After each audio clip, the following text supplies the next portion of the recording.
លោកហ៊ុយវណ្ណៈនឹងនាំមកនៅកម្មវិធីថ្មីមួយទៀតគឺវេទិកា CNC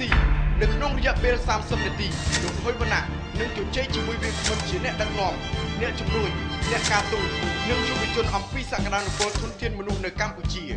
និងទស្សនវិស័យក្នុងការអភិវឌ្ឍកម្ពុជាលោកហ៊ុយវណ្ណៈក៏នឹងជជែកជាមួយវាគ្មិនអំពីកិច្ចការតំបន់និងកិច្ចការសកលផងដែរកម្មវិធីនេះនឹងផ្សាយជូននៅលើកញ្ចក់ទូរទស្សន៍ CNC រៀងរាល់ថ្ងៃសៅរ៍វេលាម៉ោង 8 យប់និងផ្សាយឡើងវិញនៅថ្ងៃអាទិត្យវេលាម៉ោង 12:30 នាទីថ្ងៃត្រង់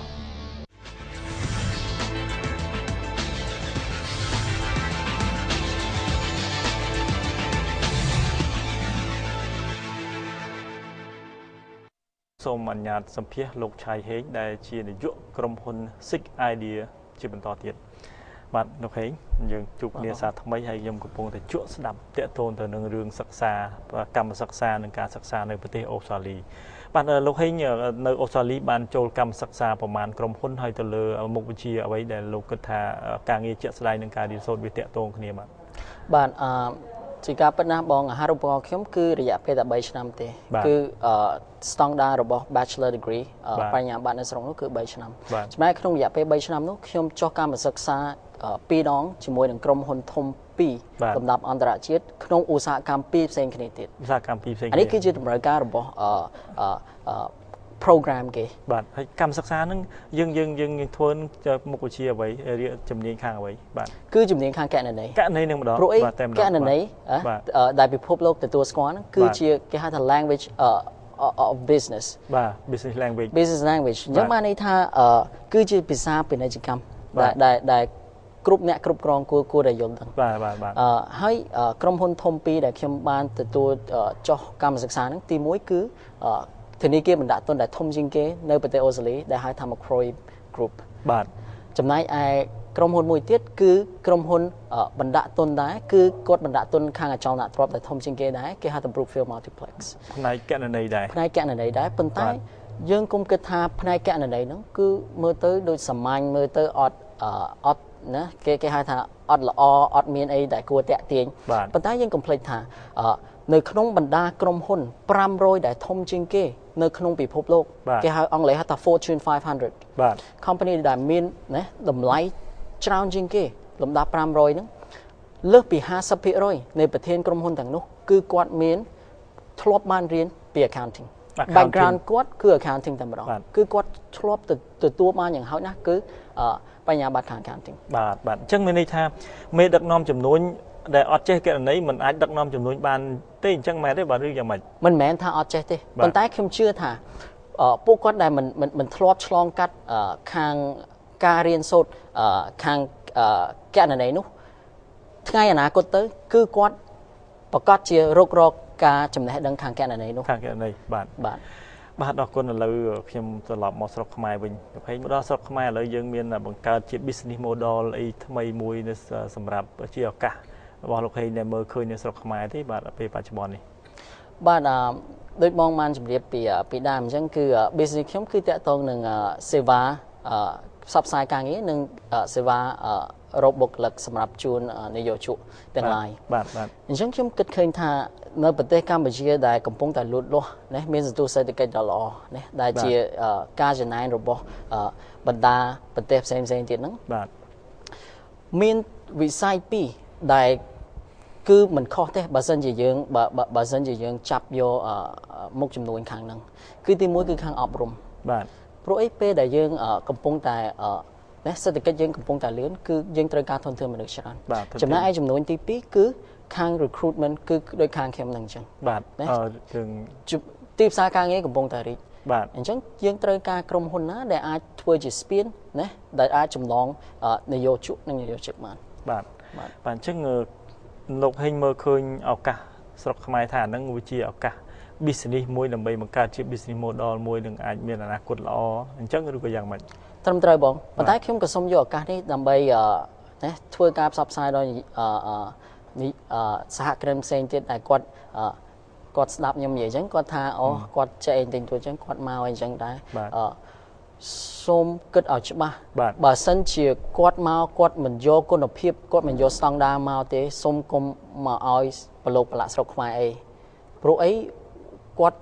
អញ្ចឹងគាត់មិនជួយសង្គមយើងទេគាត់យកមកគាត់ធ្វើតាមស្តង់ដារមានន័យថាមិនយកស្តង់ដារឬមានន័យថាវិនិយោគិនដែលមករកស៊ីស្រុកខ្មែរហ្នឹងមិនបាននាំស្តង់ដារចូលមកឬខ្ញុំចង់បានន័យថាគាត់អាចគិតថានេះគឺជាឱកាសរបស់គាត់អញ្ចឹងគាត់យកមកគាត់ធ្វើឈិនឆៃណាឈិនឆៃមានន័យថាគាត់បើកក្រុមហ៊ុនស្រុកខ្មែរឲ្យអត់ច្បាស់លាស់អញ្ចឹងឬយ៉ាងម៉េចគាត់មិនយកគុណភាពមកធ្វើទេគាត់គ្រាន់តែយកមកជានាមអីអញ្ចឹងអញ្ចឹងខ្ញុំសូមឲ្យគាត់គិតឲ្យបានច្បាស់បើសិនជាយើងយកមកយើងដើម្បីជួយជាតិយើងផងណាដើម្បីជាផលប្រយោជន៍ផ្ទាល់ខ្លួនយើងផងយើងសូមឲ្យយកគុណភាពមកដូចជាក្រុមហ៊ុនពួកខ្ញុំអញ្ចឹងគឺខ្ញុំយកស្តង់ដារអូស្ត្រាលីនិងអាមេរិកយកមកប្រើប្រាស់តែស្តង់ដារយ៉ាងម៉េចខ្លះដែរចំពោះក្រុមហ៊ុនលោកជាធម្មតាបច្ចុប្បន្ននេះក្រុមហ៊ុននៅក្នុងប្រទេសស្រុកខ្មែរយើងភាគច្រើនគឺគាត់អត់សង្កត់ធ្ងន់ទៅលើ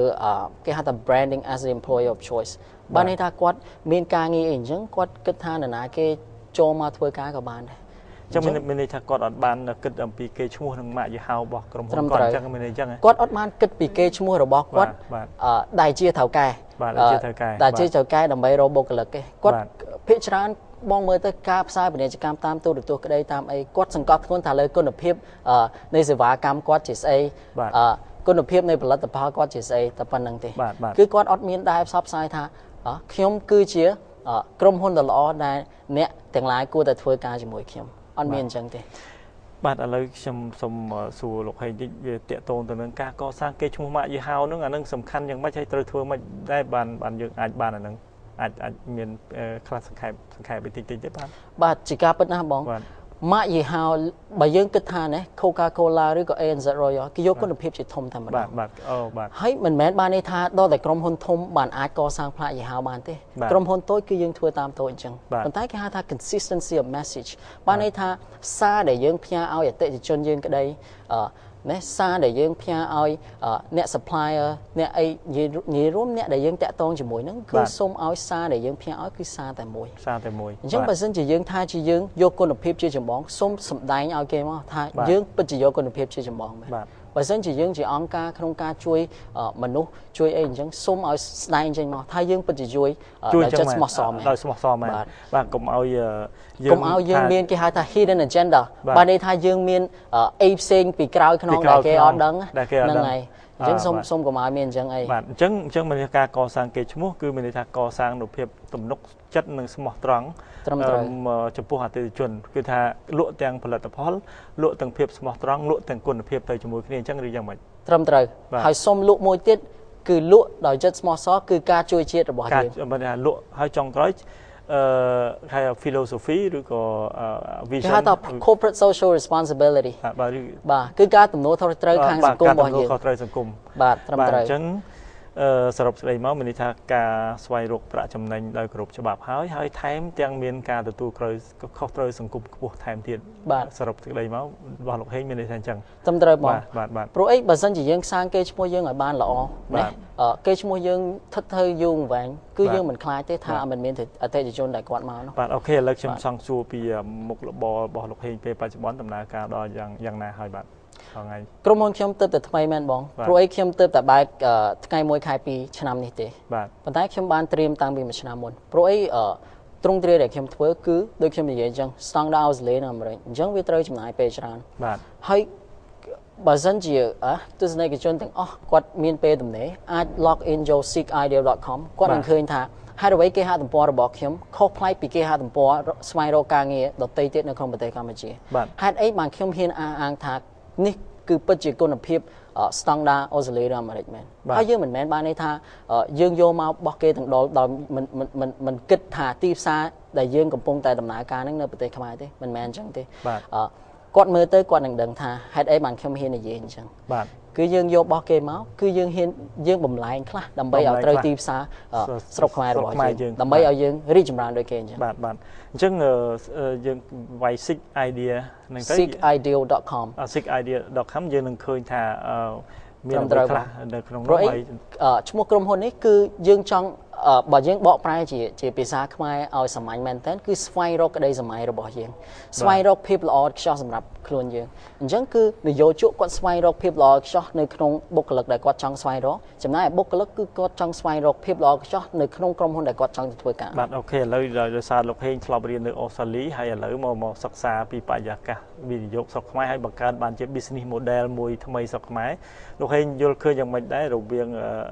មានយុទ្ធសាស្ត្រយ៉ាងម៉េចដែរដើម្បីជួយឲ្យនិស្សិតខ្មែរយើងមានគុណភាពដូចអូស្ត្រាលីយើងគួរតែមាន strategy យ៉ាងម៉េចខ្លះដែរបាទជាការពិតណាស់បងគឺយើងមិនអាចដូរណាផ្នត់គំនិតពួកគាត់ក្នុងរយៈពេលមួយថ្ងៃឬក៏មួយខែបានទេប៉ុន្តែបើសិនជាយើងមិនចាប់ផ្ដើមឥឡូវទេគឺចំនួនក្រោយគឺនៅតែអញ្ចឹងទៀតគាត់រៀនចប់គាត់អត់ដឹងថាគាត់ទៅធ្វើអីទេហើយគាត់អត់មានបទពិសោធន៍គ្រប់គ្រាន់ណាព្រោះអីតម្រូវការនៃក្រុមហ៊ុននីមួយៗគឺកាន់តែកើនឡើងទៅគាត់តម្រូវការគាត់កាន់តែខ្ពស់ទៅ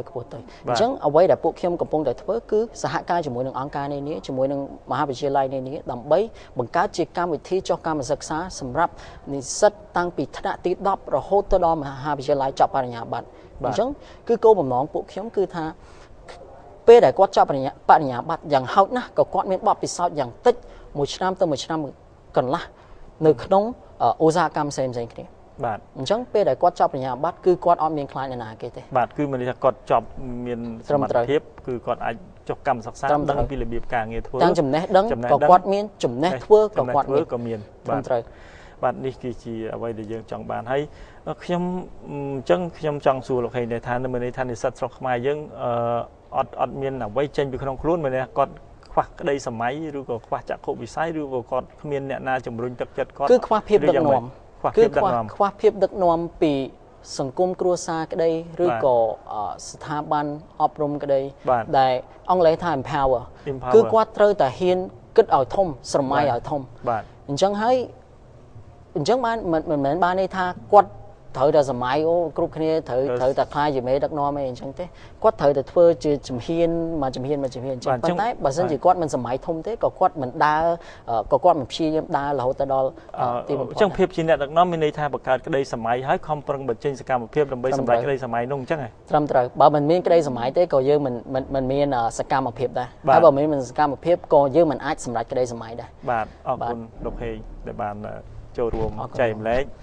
ពីព័ត៌មាននៅប្រទេសអូស្ត្រាលីក៏ដូចជាបេសកកម្មថ្មីនៅក្នុងប្រទេសជាណាចក្រកម្ពុជាអញ្ចឹងខ្ញុំសង្ឃឹមថាបងប្អូននឹងយកអ្វីដែលលោកហេងបានបញ្ចេញយោបល់នោះទៅដើម្បីទៅអភិវឌ្ឍជីវិតផ្ទាល់ខ្លួនបាទហើយដូចនៅក្នុងកម្មវិធីយើងតែងតែលើកឡើងថាអ្នកដែលអភិវឌ្ឍខ្លួនជាប្រចាំគឺជាអ្នកស្នេហាជាតិពិតប្រាកដបាទហើយបើសិនមិនមានក្តីសម័យមិនបង្កើតចក្ខុវិស័យទេយើងក៏មិនដឹងថាត្រូវបញ្ចេញសកម្មភាពមួយថ្ងៃ1ម៉ោង1នាទីដើម្បីទៅរកក្តីទៅរកអ្វីគោលដៅអ្វីនោះទេធ្វើឲ្យយើងបាត់បង់ពេលវេលាឬក៏អាចដុតកម្លោចពេលវេលាឲ្យខ្លោចដោយឥតប្រយោជន៍ផងដែរបាទដូច្នេះត្រូវតែមានកំណត់ចក្ខុវិស័យឬក៏ក្តីសម័យឲ្យបានច្បាស់លាស់និងខំប្រឹងដើម្បីសម្រេចក្តីសម័យនោះបានភាពជាអ្នកដឹកនាំកើតឡើងនៅក្នុងខ្លួនរបស់យើងសម្រាប់ពេលនេះខ្ញុំបាទជួនធូននឹងលោកឆៃហេងសូមជម្រាបលាពីទស្សនិកជនតែត្រឹមនេះ